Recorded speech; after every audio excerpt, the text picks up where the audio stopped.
The Brahmana continued, I am actually seeing how a rich man, who is a victim of his senses, is very greedy to accumulate wealth, and therefore suffers from insomnia due to fear from all sides, despite his wealth and opulence.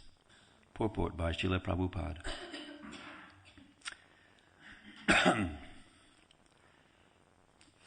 Greedy capitalists accumulate wealth under so many miserable conditions, the result being that because they collect money by questionable means, their minds are always agitated.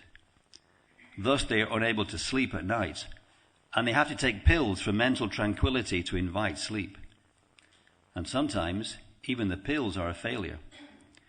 Consequently, the result of having accumulated money by so much labor is certainly not happiness, but only distress. What is the value of acquiring a comfortable position if one's mind is always disturbed? Narottam Das Thakur has therefore sung, Samsara Bishanale, Dibanishi Hiya Jwale, Judaite Nakainu Upai. I am suffering from the poisonous effect of material enjoyment. Thus my heart is always burning and is almost on the verge of failure. The result of the greedy capitalist's unnecessary accumulation of wealth is that he must suffer from a blazing fire of anxiety and always be concerned with how to save his money and invest it properly to get more and more. Such a life is certainly not very happy, but because of the spell of the illusory energy, materialistic persons engage in such activities. As far as our Krishna consciousness movement is concerned, we are getting money naturally, by the grace of God, by selling our literature. This literature is not sold for our sense gratification. To spread the Krishna consciousness movement, we need so many things, and Krishna is therefore supplying us the requisite money to advance this mission. The mission of Krishna is to spread Krishna consciousness all over the world, and for this purpose, we naturally must have sufficient money. Therefore, according to the advice of Srila Rupa Goswami Prabhupada, we should not give up attachment to money that can spread the Krishna consciousness movement. Srila Rupa Goswami says in his Bhakti Rasamrita Sindhu 1.2.256, Prapanchikataya buddhya hari sambandhi vastunaha mumukshubhi parityago vairagyam falgu kachyate. When persons eager to achieve liberation renounce things which are related to the Supreme Personality of Godhead, though they are material, this is called incomplete renunciation. Money that can help in spreading the Krishna consciousness movement is not a part of the material world, and we should not give it up, thinking that it is material.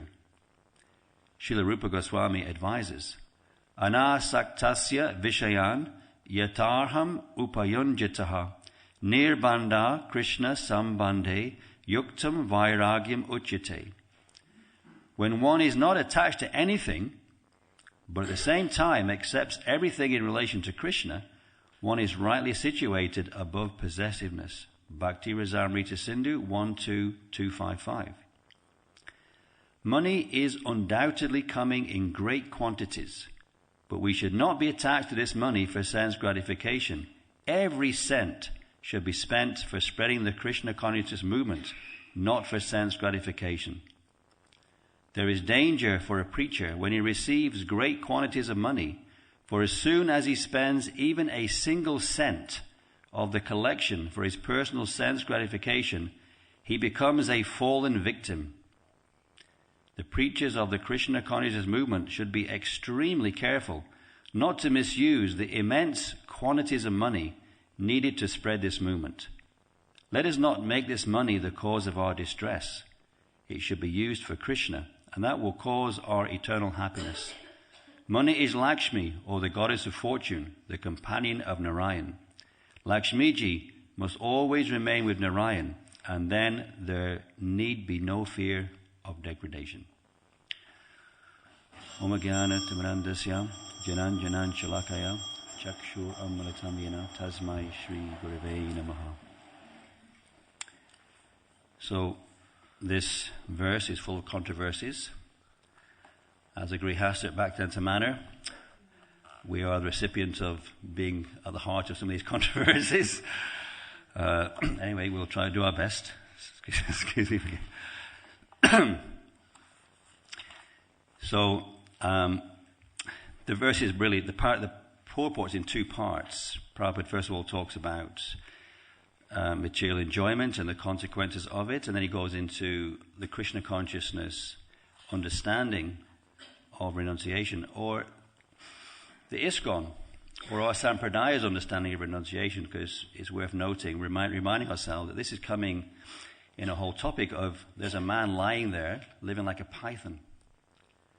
He's meditating like that. He's going to give later on two gurus. One is the bumblebee and one is a python. And he's living there just relying on what God gives. I mean, imagine such a situation. How much faith would we have to live like that? Just to wait to see what God brings to you. Did he choose the right place? Did he go to a place where there's lots of people passing by, or did he just choose an awkward place? Could you apply this principle if you went in the middle of the field, outside the back there, where no one passes by? Could you apply it there? Would we have that faith? Would destiny not come to you there? What would come to you in, say, if you stood there in the middle of London? Would you do that? A lot of dilemmas. So when you hear all these verses, you start thinking, well, yeah, maybe I should start thinking about renunciation and giving up all my material affinities and just go and live in a very simple situation. I'm 51 years old now. So for the last 49 years, well, for the previous 2 years and all beyond it before that, I was thinking, yeah, I'll renounce when I become 50. Pancha Ordvam Vanam Vrajet. We hear this verse. When you hit 50, it's time to go to the forest. Vanam Vrajet. Go to the forest. So now I'm at 51.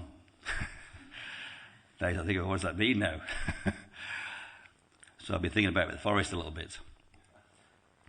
But this tells us, actually, not for us. Unfortunately, the second part of the purport says, as ISKCON devotees, the forest is not for us. Anyway, we'll come to that in a moment. So the first part is talking about the verse, how actually people are suffering. They're suffering for want of money, and particularly this is talking about excess. Greedy capitalists. And Pashyami, he can see this.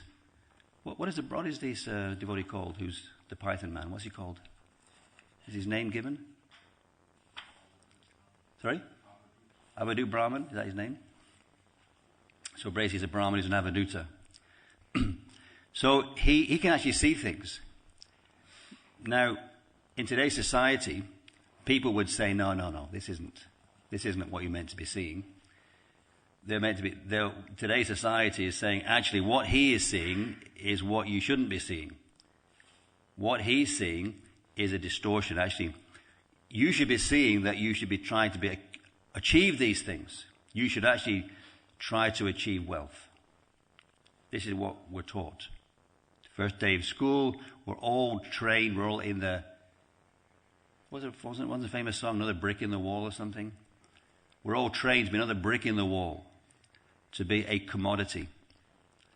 In America, when you get I'm not sure it's the same in this country, when you get your national insurance number, whatever their equivalent is, you're actually part of a corporation. You're owned by somebody. You're owned by the government, anyway, you know, whole things like that. So you're meant to be a producer. And the whole society is meant to let you become a producer, to be able to get money, so you can accumulate wealth, you can pay your taxes, you can buy products, you can keep the society going. And with the aspiration of you becoming rich. Of course, nowadays, the possibility of you becoming rich is becoming less and less possible. In previous times, you had the ability to become rich because you could have your own business and by your endeavors, you could actually accumulate your own wealth. Nowadays, you practically can't even have your own business. All the legislation and the way things are trained, it's about crushing the entrepreneurial individual and to plug you into some company. So now you get a university degree, you've got some qualifications, and what do? You have to go and find a job, a worker, work for somebody. So people are still, if you get a good job, you can work your way up, you can become rich, and you can become happy. But unfortunately, now we're faced with a choice here. This verse of the Bhagavatam tells us, actually, no, you're not going to be happy, you're going to be unhappy. So is it true? Is the Bhagavatam right, or is the modern society right? I mentioned it a number of times, I heard there was a study done that the most unhappiest people in the world are the Americans. And then the happiest people in the world were actually Bangladeshis. And the kind of list went on for the most unhappy were the most affluent countries, were the most unhappy, stressed out. I think most of us had that experience when we kind of go from England to India for the first time, and you meet simple village people. There's a certain kind of radiance, happiness in their faces.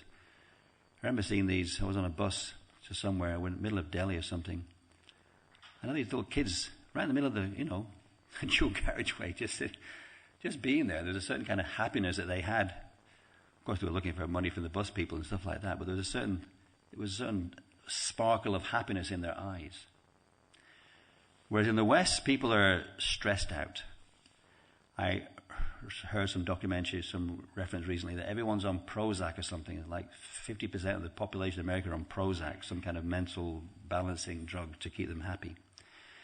And they were commenting that if this drug ever ran out, there'd be riots in America. So people are obviously not happy if they have to take some drug to keep them peaceful.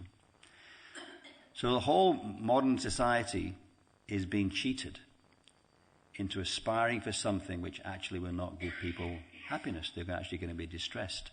So here, this is talking about people who are in excess, daninam, persons who are very rich. Actually, the word Prabhupada translate daninam, it always refers to some excessive riches. It's not just that people have money, but people who've got a lot of money. Now, it's also relative, you could say. When we go to India, for example, which we probably all of us have experience of, you're treated like a rich man, and you're feeling fearful. You can't put your bag down in case someone walks off with it. You can't walk down the street in case somebody wants to harass you for giving them something. When you go to temples, the pandas, they note the guy from the West, and they're on you like a leech trying to suck your blood. You don't like that. So that's one side. The other side is that when we remember the pastimes of Sanatana Goswami, he was a sannyasi and he had a fancy coat. Or not coat, actually it was just a chadar of some sort.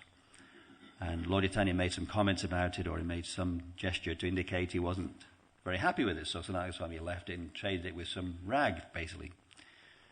So sometimes very rich may be a relative thing. And it's interesting because how do we know, this later on it gets into about sense gratification, how do we know we've gone too far? How do we know we're leaving the point of enough and having sense gratification? So, daninam klesham, miseries.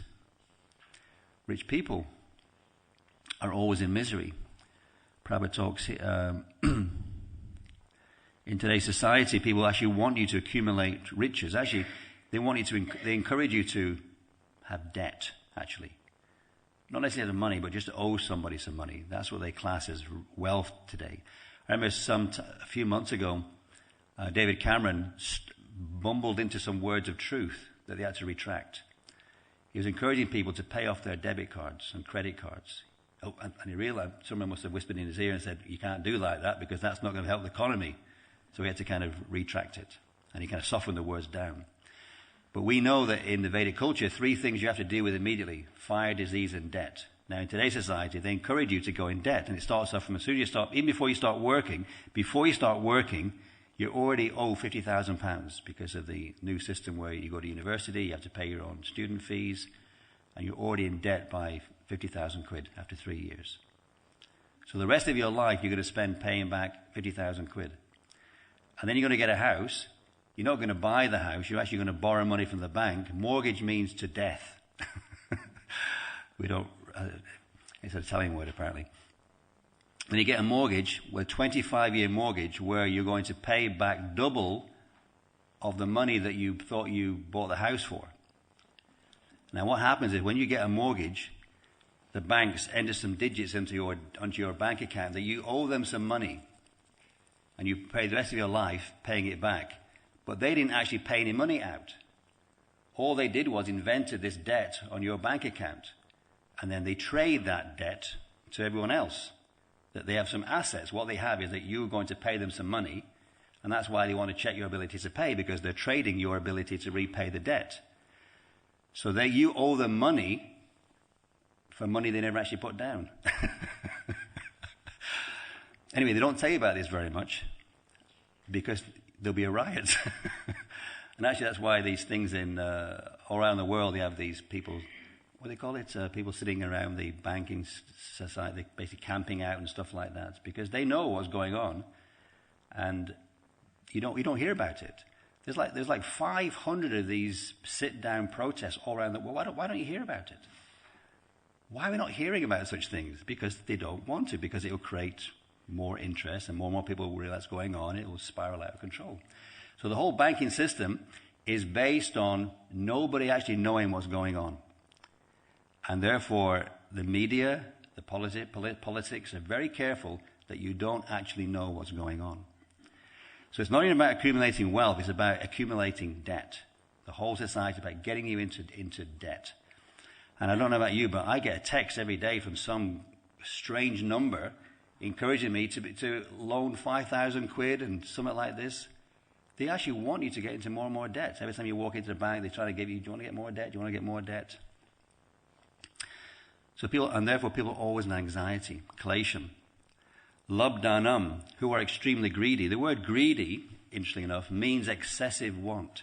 Everybody wants some things, but greed is when you want more and excess. That's kind of a whole point of discussion itself. What is more? What do you need? I was walking on Saturday, sat on a bench, I was looking at these trees, and they have everything they need. They just stand there and they suck up all the food they want from through their feet, and they have their arms stretched out, and God provides them sunlight and air, and they're living happily for their 200, 300, 405 years of life. And then the birds, you notice they're hopping around, they go on the ground, they find a bit of bug, move a few leaves around, they're trying to find something to eat. And everything they need is actually provided. And then you look at us as humans, and suddenly our life is very complicated. We don't actually know how to live simply. We had this interesting seminar a couple of years ago. We had a farm conference in Pradesh. And Smita Krishnamurti did this kind of workshop where he had one devotee playing the part of Mother Earth.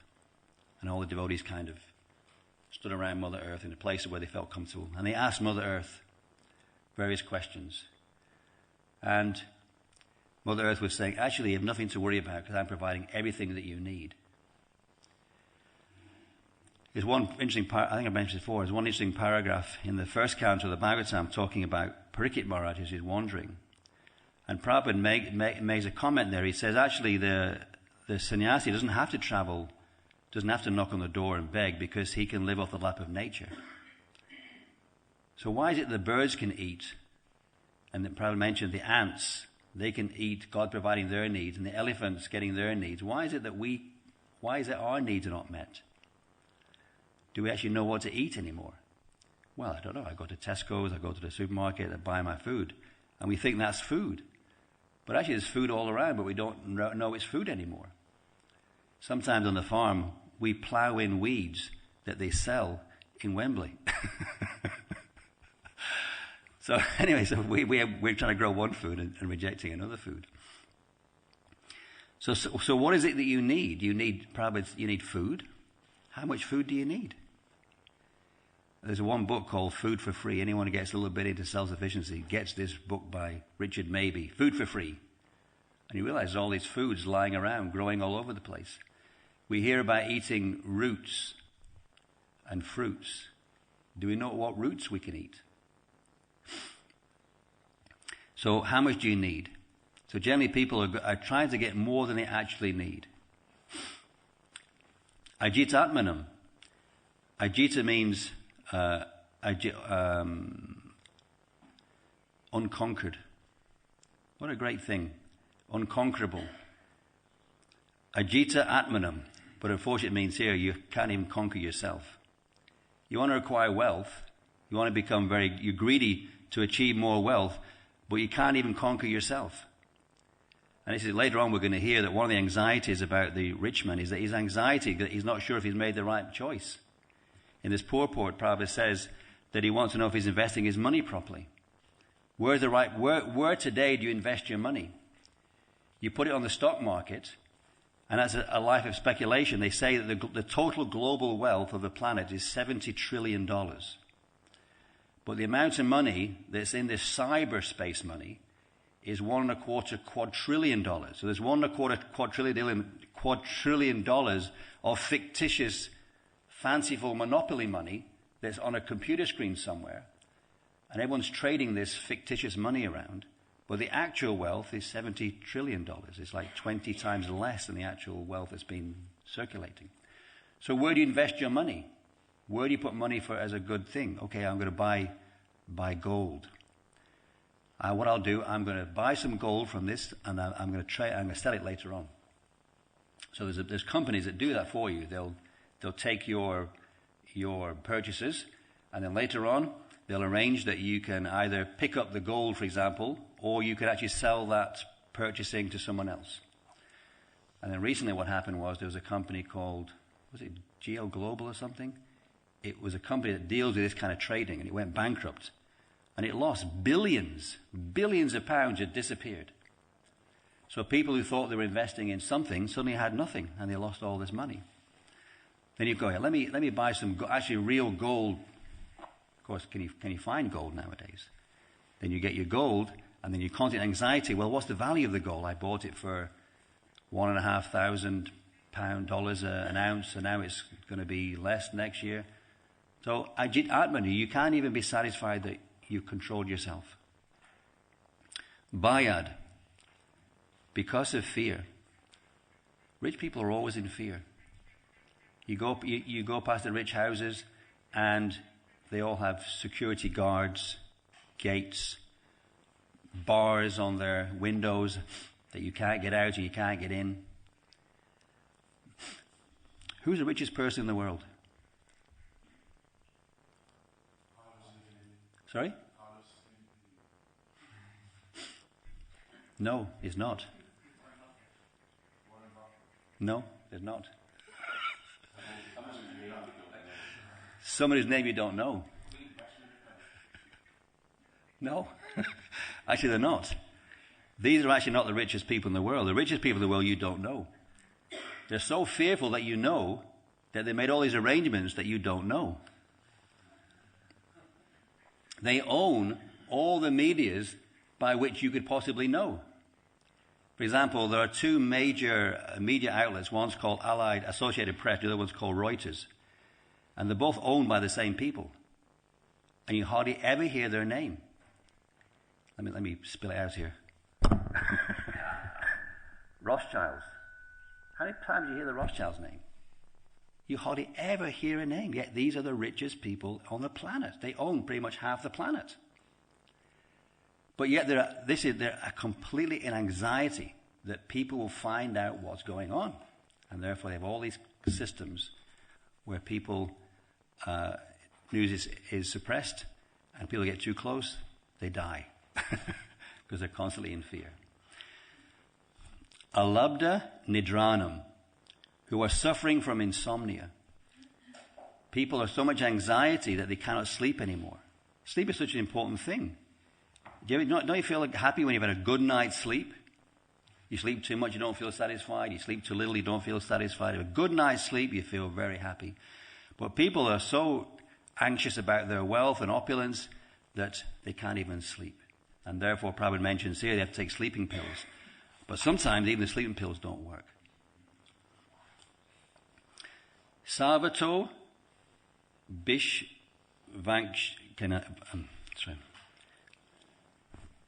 Sarvato Bivishankinam. From all sides. They're afraid from all sides. We're going to hear from the next few verses where those fears are from. Fears from their own family. My God, my family want my money. My God, thieves may come and steal my money. The government may tax my money. The animals may steal my money, my wealth. We face this at the manor. We have this grain storage, and we've got these roller shutter doors in front of the grain storage, and the mice can actually climb in through the side of the shutter doors and get in, and they're nicking our grain. Now, in years gone by, that was your source of wealth. Your wealth was stored not in fictitious digital money, but actually in something substantial like gold or silver or grains. And your anxiety would be, my God, someone may actually come and steal it. If you notice in the prasadam room, we have a safe. It's as big as a door. That door that we all pass every day during prasadam, if you open that door, there's a big, massive steel safe in there. So in times gone by, this house probably had their silver. We heard that saying, the silver. Prabhupada talks about this in previous times. People would store their wealth by silver. They'd buy some silver. You buy a silver fork or a silver plate, and that's how you had your wealth. Or you put it you bury it in your house under the ground. So that probably was where they built this house of silver was stashed. Now it's actually got the greatest opulence stored there. We have Indira's preaching program paraphernalia in that safe. So wealth is a source of anxiety. We should give it up. We should forget about all this pursuing money. It's not going to make us happy. It's going to lead us full of distress. We should actually live the life like the python is telling us. Just go and live out there. God's going to take care of us. We may be a little hungry, but we won't die. That's the purport. Then Prabhupada throws a big spanner in the works. He says, as far as our Krishna consciousness movement is concerned, we are getting money naturally by the grace of God. He's actually telling us that as members of this Krishna conscious society, we have to go out there and accumulate money.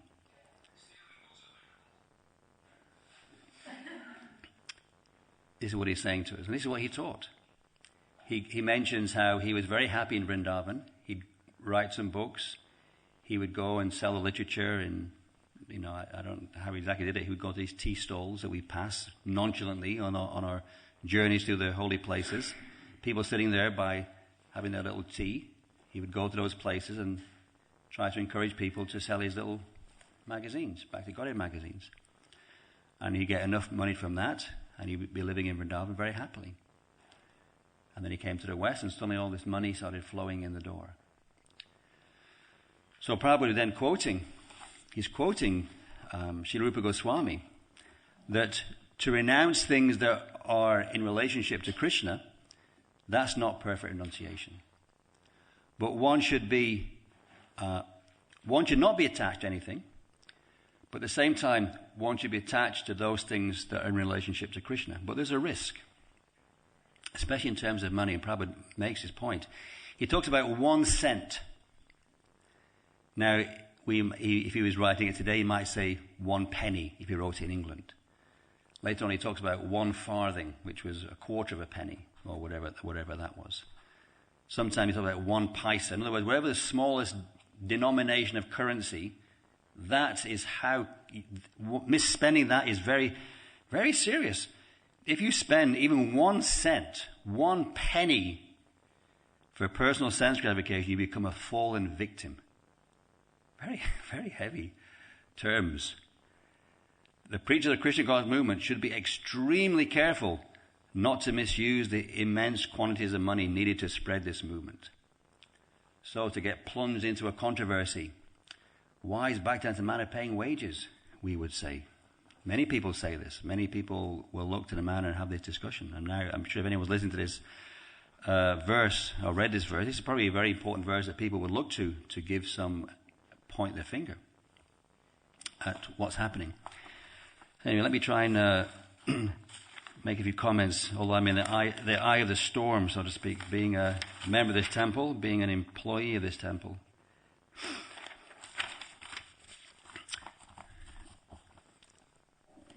One thing I would say is that when the temple makes decisions to pay people for services, they're doing it to fulfill this mission of Srila Prabhupada to spread Krishna consciousness. That's the reason why the temple management would decide to do such a thing.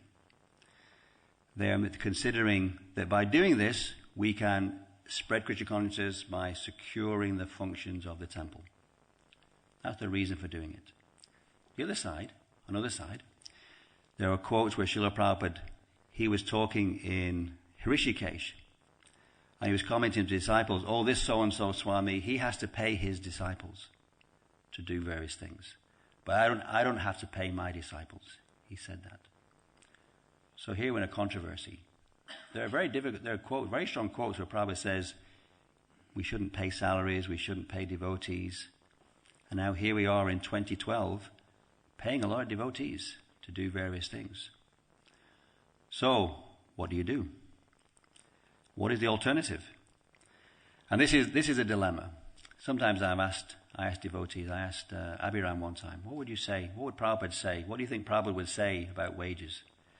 He said that, in one sense, it's not really a good question because Prabhupada is not here. He left us 30 years ago. He left us to organize the society today. There are some quotes where it gives some credence to it. For example, the other day, my wife was mentioning this one reference where Prabhupada was asking the devotees, why is there nobody in class? Where are these leaders? Why are they not in class? And the devotees said, well, because they're cleaning. So Prabhupada said, why are they cleaning? You can employ people to clean. They should be in class listening. There's also a story mentioned where Prabhupada says that we should keep our key people, find some means to keep them. And I think there's a whole, that's why I was asking Abhiram, because there's a whole conversation there where they were talking about creating some facility to kind of retain Abhiram's services. So this is the balance. So who will decide what's right and what's wrong? History will probably analyze. Have we gone too far? Have we gone this? Have we gone there? But somehow or other, we have to find ways to spread the Krishna consciousness movement. This also talks about, so I'll leave that there. There's a lingering thought, and you have to come to your own conclusions about those things.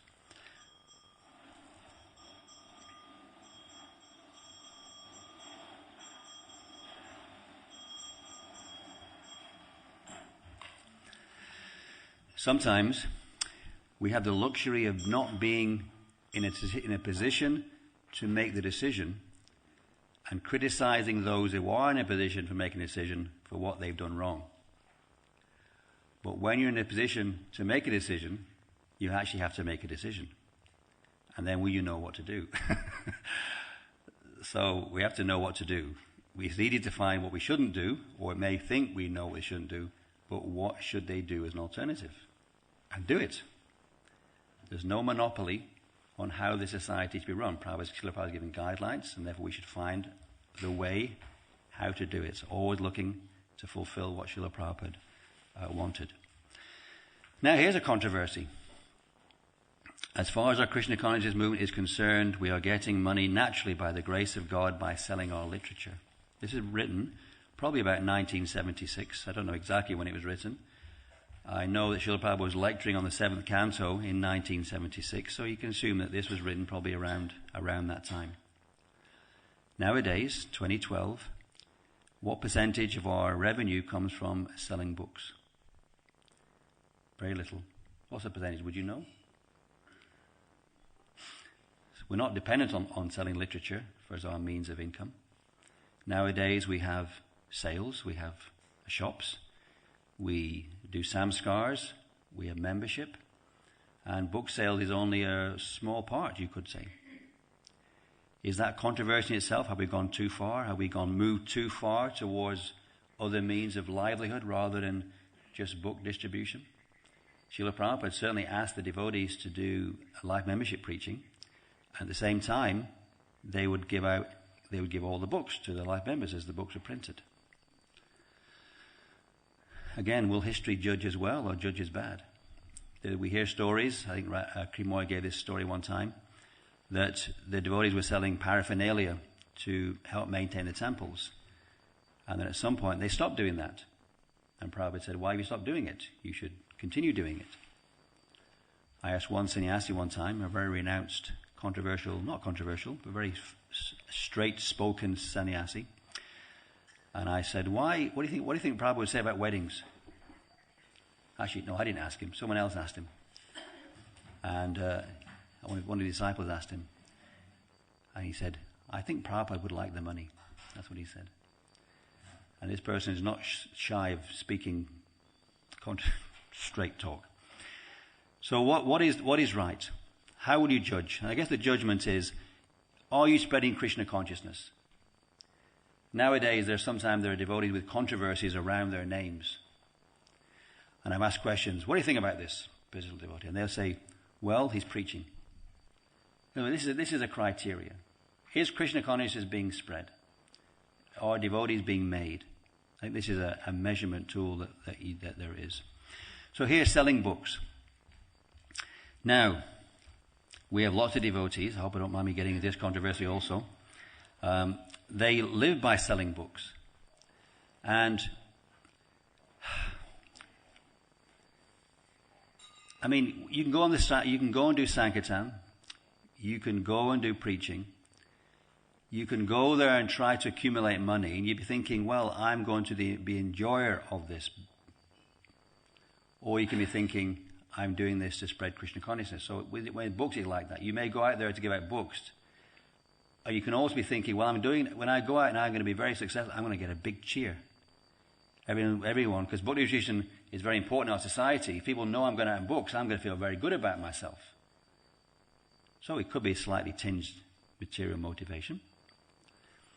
You may also be thinking, well, we have a good system at the manor for giving out books. Householders, they can pay a certain percentage on top of the books, then go and sell the books. I can maintain myself from doing books. So one side is that this is a deviation from it. This is even 1 cent for sense gratification is a fallen victim.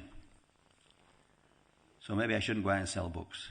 I should just go and do something else and not sell the books. But then the books don't go out. The preaching doesn't go on. So what is the reason why we do certain things? So Prabhupada is saying here, we should not be attached, he quotes here, we should not be attached to anything, but we should accept what's good for Krishna consciousness. So book distribution is very good for Krishna consciousness. Srila Prabhupada said we should give out books. We should by selling our literature.